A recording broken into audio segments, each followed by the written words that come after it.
저의 파란만장한 사연을 이야기해 드릴게요. 제가 예전에 한 여성을 만나게 되었고 같이 밤을 보냈는데요. 그런데 상대 여성에게 수면제를 먹이지 않았는데 그 여성의 혈액에서 졸피뎀, 그 수면제가 검출이 되었습니다. 그 여성과는 성행위 자체가 없었기 때문에 여성의 몸 그리고 침구 및 의류 등 어디에서도 정액과 DNA는 검출되지 않았는데요. 하지만 상대 여성은 졸피뎀이 검출되었음을 이유로 저를 강간으로 고소했고 저는 1심, 2심, 3심 모두 무죄를 받았습니다. 그동안 저의 억울함이 밝혀졌으니 이제 제가 상대 여성을 무고죄로 고소하려고 하는데요. 상담 부탁드립니다. 이런 사연이 접수가 되셨군요. 결국 1심, 2심, 3심 모두에서 무죄를 받으셔서 무죄 확정 판결을 받으신 상태네요. 사실 이런 성 관련 범죄가 좀 이제 가해자도 처벌해야 되는 부분이 분명히 있지만 이렇게 억울하게 고소를 당하신다거나 처벌을 받으시는 분도 분명히 생길 수 있거든요. 그렇죠. 네, 사연 어떻게 보셨어요? 네, 물론 잘 말씀해 주셨죠. 성범죄가 요즘 문제도 많이 되고 강력히 처벌을 받아야 되지만 또 한편으로는 이런 이슈들이 많아지면서 좀 약간 억울하게 이제 우리 사연자분처럼 이런 사례들도 많이 늘어나고 있습니다. 맞습니다. 저도 이 상담 진행하다 보면 결국 이제 고소를 당하신 측에서 저에게 오신 경우에는 거의 배이면 백, 저기 무고죄로 고소하실 거다 이런 얘기 하시거든요. 근데 이 무고죄 또 항상 되는 건 아니잖아요. 네, 그렇죠. 네.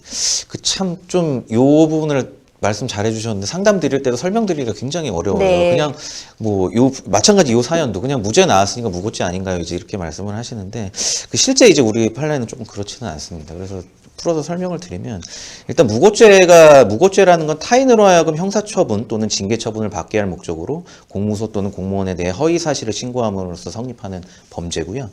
우리 판례에 따르면 이제 객관적 요건으로는 신고 사실이 이제 허위임을 요하고 그리고 또 주관적으로는 이 신고자가 허위임을 알고서 신고했다는 사실을 요합니다. 그래서 이렇게만 말씀드리면 좀 이해가 어려우실 것 같아요. 쉽게 설명드리면, 네. 그러니까 객관적으로 허위 이것도 허위겠죠. 당연히 강간죄가 아니니까 예를 들면. 근데 중요한 거는 이 사람이 이걸 허위인 걸 알고 신고를 해야 돼요. 쉽게 얘기해서 그냥 무죄 정도가 아니고 그냥 말도 안 되는 얘기를 꾸며냈다. 거의 소설을 썼다. 이 정도가 돼야 이제 무고죄가 그렇죠. 인정됩니다. 이 부분을 이제 굉장히 좀 억울해하시고 이해하시기가 어려우시겠지만 실제 무고죄의 성립 요건은 좀 그래서 그 부분을 좀 잘 이해를 하시고 진행을 하시는 게 좋아요. 맞습니다. 사실 무고죄가 또 인정되기가 좀 요건이 좀 까다롭잖아요. 네. 정말 허위이고 말도 안 되는 얘기임에도 고소를 한 경우에 처벌이 되는 거니까 이 점도 유의해 주셨으면 좋겠습니다. 또 이것도 질문 정말 많이 받아요. 무고 아니면 또 이제 명예훼손으로 고소하겠다 이런 얘기 많이 하시잖아요. 그렇죠. 네. 근데 무고랑 명예훼손 또 어떤 차이가 있을까요? 네, 일단은 굉장히 큰 차이가 있고요. 법적으로는 아예 이제 어떤 형사 법리를 논할 때 이제 법익 얘기를 많이 그렇죠. 하잖아요. 예, 이제 이 사람을 처벌함으로써 우리 사회가 얻는 이익이 뭐냐. 그런데 그거를 따지는 것 자체가 사실 형사법리에서 출발점이거든요. 근데 명예훼손죄와 무고죄는 너무나 큰 차이가 있는 게 무고죄의 이제 보호법익은 국가의 이제 형사 사법권 또는 징계권의 적절한 행사입니다. 그러니까 국가는 이제 그러니까 처벌을 정말 받아야 될 사람을 처벌을 해야겠죠. 예산도 그런데 투입을 해야 되고 우리 경찰이나 검사분들도 진짜 나쁜 사람을 잡는데 이제 온 힘을 쏟아야 되는데 전혀 아닌 소설을 하나 써가지고 이제 국가의 이런 형벌권을 약간 쉽게 말해 좀 농락했다 이렇게 보여진 사람을 처벌하는 이게 무고죄고요. 명예훼손의 보호법이면 말 그대로 이제 개인의 명예거든요. 그게 지키고자 하는 게 내가 본인이 이런 무형의 명예라는 게 있는데 이거를 완전히 무참히 무너뜨렸다든지 이런 거는 우리가 사회적으로 좀 보호해줘야 된다. 그래서 사실 엄청난 차이가 있고요. 실제적으로도 무고죄라고 하면 예를 들어 그런 거겠죠. 무고죄, 이 사람을 예를 들어 강간죄로 어떤 기관에 순전히 고소만 했다. 이것만으로는 명예훼손이 당연히 성립하기 어렵습니다. 왜냐하면 그 사람은 이제 고소만 했을 뿐이지 이거를 어디서 퍼뜨리거나 그렇죠. 이 사람의 명예 자체를 훼손한 건 아니거든요. 그러니까 그 예를 들어서 생각해 보시면 무고죄하고 명예훼손은 좀 차이가 있기 때문에 좀 구별해서 생각하셔야 할 부분이 있는 것 같아요. 보호법부터가 다르기 그렇죠. 때문에 네. 그런 부분 좀 주의해서 구별해 주시면 좋겠고요. 이 부분도 한번 짚고 넘어가면 좋을 것 같아요. 이분이 좀 억울하신 상황이었잖아요. 네.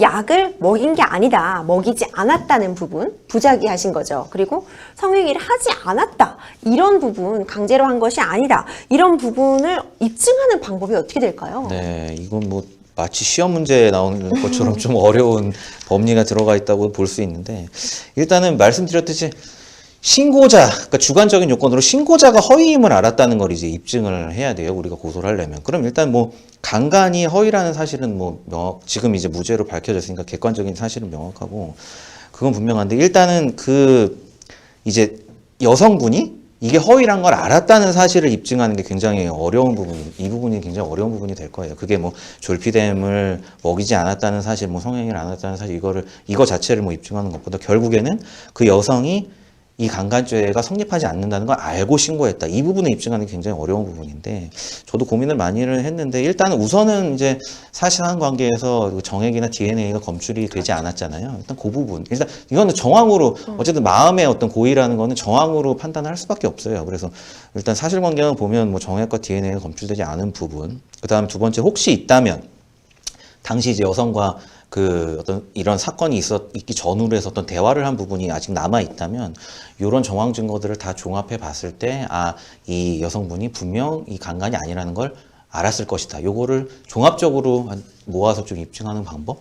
요 정도가 해결책이 될 것 같아요. 결국 가능한 많은 정황 증거들을 좀 모아 가시는 게 그쵸. 도움이 될 것 같네요. 이제 마지막으로 이분께서 사실 오랜 기간 굉장히 고통을 받으셨어요. 네, 맞습니다. 이제 이 부분에 정신적 손해배상 청구하실 수 있을지, 청구하실 때 유의사항 있을지 한번 정리해 주시죠. 네, 일단 무죄 확정 판결을 받으셨으니까 정말 고통을 받으신 게 맞고요. 그래서 일단 첫 번째로 형사보상법 시행령은 구금일수당 이제 죄가 없는데 지금 만약에 구속재판을 받으셨다는 걸 전제로 한다면 하루 최저임금의 이제 5배 이내에서 보상금액을 정하도록 규정하고 있어서요.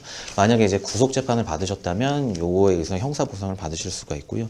별도로 이제 상대 여성을 상대로 이제 민사소송을 제기해서 위자료를 받으실 수가 있는데 이 경우에 무고죄로 고소를 진행하셔서 형사 판결을 받으신다면 굉장히 유리하게 어떤 민사소송을 진행하실 수가 있습니다.